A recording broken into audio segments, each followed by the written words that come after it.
يا مساء الورد والفل والياسمين على حبايب قلب الغاليين. النهارده هنعمل كيكه الشوكولاته او الجاتو شاتو. هنعمله بطريقه سهله جدا وفي الخلاط. تمام. انا معايا 3/4 كاكاو خام، 3 بيضات، 2 فانيليا، 1 بيكنج باودر، كوبايتين ونص دقيق. تمام. كوبايه لبن، كوبايه سمنه على زيت، كوبايتين ونص سكر. تمام. هننزل بالسوائل كلها في الخلاط.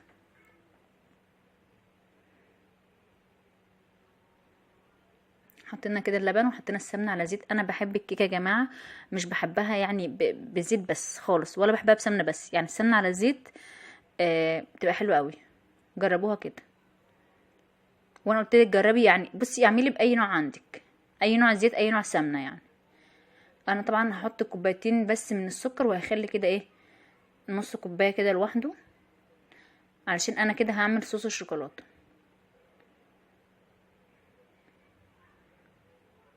تمام. بص هو تقيل قوي، يعني بيبقى تقيل قوي كده في الخلاط، فشغال شويه وقفي عشان الخلاط بتاعك ما يبص منك. تمام. بص بيقف ازاي. طبعا في الحاله دي هتجيبي نص كوبايه ميه مغليه، فاهماني، مغليه مغليه يعني، وهتحطيها. عايزه اقولك دي بتظبط لك الدنيا، جربيها كده.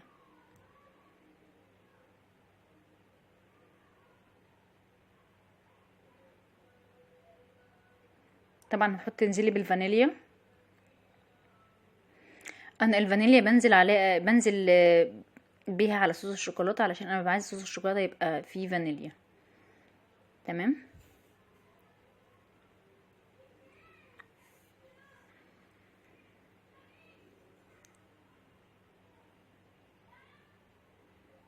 خلاص تبداي تضربي فيها طبعا كده كويس. طبعا احنا قلنا نغير، مش لازم كل شويه كيك ساده كده، فقلنا ان احنا نعمل لهم كده مره بالشوكولاته كده، نزوقه لهم كده. طبعا نص كوبايه زيت يا جماعه، نسيت اقول لكم، نص كوبايه زيت تنزلي بيه كده خيط، علشان يظبط لك قوام صوص الشوكولاته.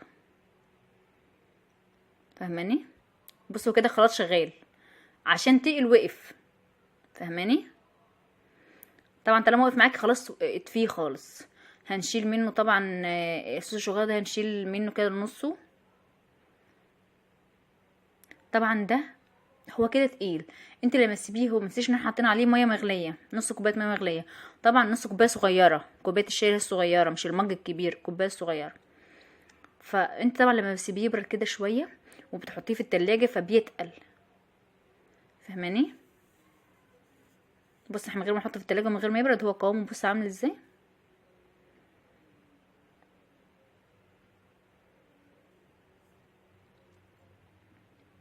طبعا النص التاني اللي احنا سايبينه في الخلاط هننزل عليه بالبيض، الثلاث بيضات.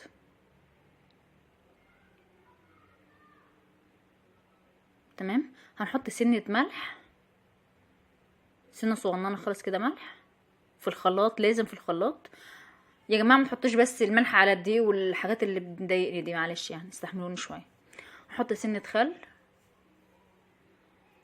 اي نوع خل عندك حط كده سنة كده، على فكرة بتخلي الكيكة كده تبقى، يعني عارفة انت سبونش كده، بتبقى بتنفش قوي، بتبقى جميلة، تخلص فنجان جامد يعني، بتبقى شكلها تحفة يعني. وهتنزل طبعا بالبيكنج باودر، انا بحطه في الخلاط، بحس ان هو مثلا ايه، بيتضرب احسن في الخلاط، مش بحطه في الدقيق بقى الصراحه يعني. طبعا هشغل الخلاط عليهم، وهحط طبعا شويه السكر اللي اتبقوا. انا ممكن احنا كوبايتين ونص، حطينا نص كوبايتين وفاضل نص كوبايه، احطها كمان. ده كوبايتين ونص دقيق منخولين، معلهمش حاجه خالص. هتنزلي طبعا بالخليط ده، مش تنزلي بكله، سيبي شويه، علشان انا بقولك الدقيق بيفرق من دقيق من نوع لنوع يعني. فاهماني. علشان يعني ما تبقاش سايله منك وترجعي بقى تحطي دقيق عشان تظبطيها وفي الاخر تبوظ منك خالص. هو انت كده كده بتبقى عامله يعني مكونات بتبقى بالظبط، بس برضو احتياطي. فاهماني. طبعا هقلبها وارجع لكم تاني، عشان انا مش عارفه بصور بايد وبشتغل بايد مش عارفه ان انا اخد فرصتي يا جدعان فرصتي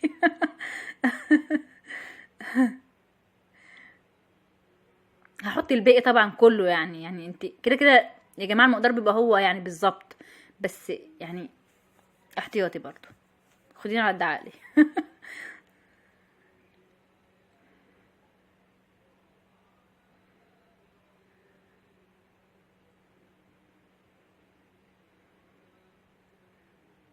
كده طبعا قلبتها، وده بيبقى القوام بتاعها يا جماعه.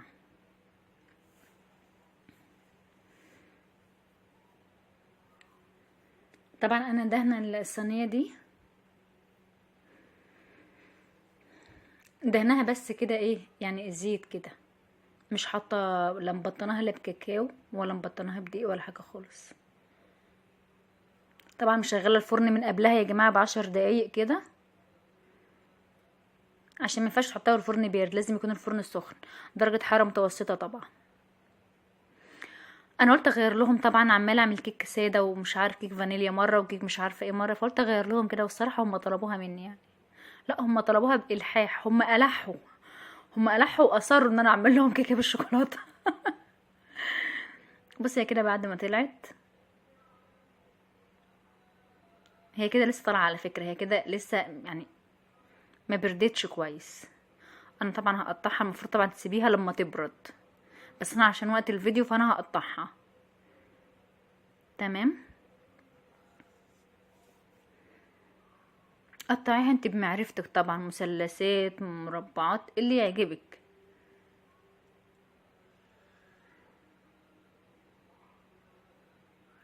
جربيها بالطريقه دي هتعجبك قوي، وحياة ربنا طعمها تحفه،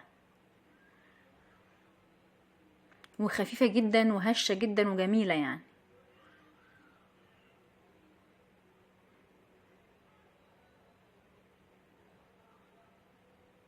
طبعا الحاجه دي احسن كتير قوي من الحاجات اللي بتشتريها جاهزه من بره ونضيفه، وانتي عاملاها طبعا بايديكي في بيتك، عارفه انت بتعملي ايه لاولادك، طبعا محدش هيبقى قلبه على اولادك زيك طبعا،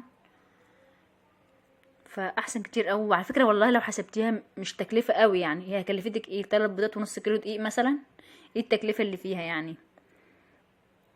يعني التكلفه مش اللي هي بقى.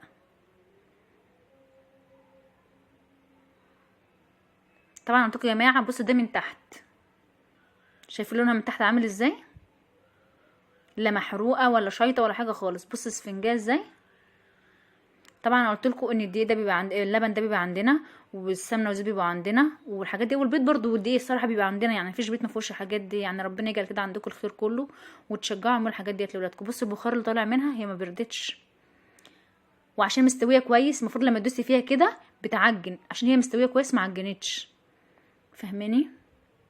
طبعا دي انت ممكن كمان تعمليها كده وتزينها بطريقتك، تفتحيها كده في النص تحشيها كريمه، تحشيها شوكولاته، تعملها لهم زي جاتوه، فاهمه؟ فيني فيها براحتك. بص عامله ازاي، يعني انت لو شلت الجناب دي بتاعتها وعملتيها جاتوه، قطعتيها بطريقتك وعملتيها جاتوه، هتبقى معاكي حلوه قوي. قطعها كده 3 حتات كده وتعمليها جاتوه تبقى تحفه يعني. بصي نافشه ازاي يعني، منفوشه ازاي وجميله ازاي. طبعا ده انا ما سبتوش يعني، على فكره اللي قعدوا في التلاجة اكتر يعني ايه مثلا، يعني بتاع ربع ساعه او اكتر من ربع ساعه شويه، اللي هو على ما سويت الكيكه على طول يعني. وحتى الكيكه ما بردتش يعني، مسبتهاش لما تبرد، طلعت كده على طول، وهما كانوا مستعجلين الصراحه يعني، فطلعتها كده وحطيت عليها على طول. لو سبتيها اكتر في التلاجة، هي ما كانتش ساقعه على فكره، السقعيه اللي هي يعني لو سبتيها كده في التلاجة هتتقل اكتر. وبعدين هو مبدئيا كده كده يعني، هو مش بيبقى كتله، هو كده كده الصوص يعني، صوص الشوكولاته ده مش بيبقى تقيل يعني. اتمنى تجربوها تقولوا لي رايكم، واتمنى ان هو الفيديو يعجبكم. وطبعا يعني ايه اشتراك كده سوري اشتراك كده يعني، ولايك كده، وتقولوا لي رايكم بقى في التعليقات. طبعا والله تعليقاتكم بتعجبني جدا وعلى راسي كلكم والله. واللي عايز اي حاجه يا جماعه يا ريت يعني، يا ريت يامرني كده امر في الكومنتات طبعا.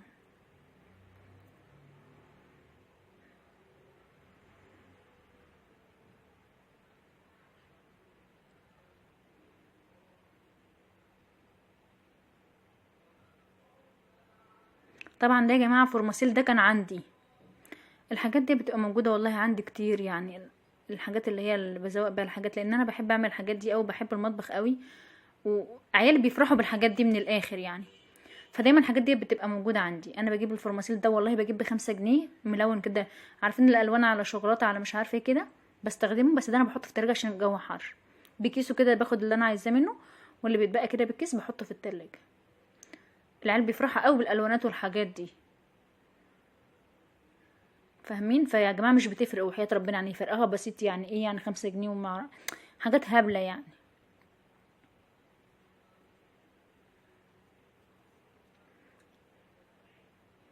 طبعا اتمنى ان الفيديو يعجبكم، وديت الطريقه بتاعتي، واتمنى كده تقولوا لي رايكم في التعليقات.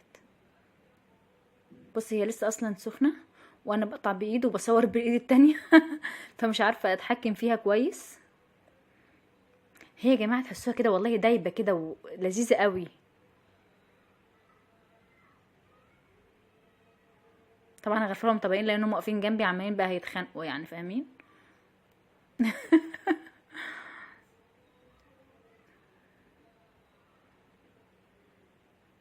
هنبوظ طبعا، احنا بوظنا طبق واحد لازم نبوظ طبق التاني، والا هتحصل ازمه دلوقتي.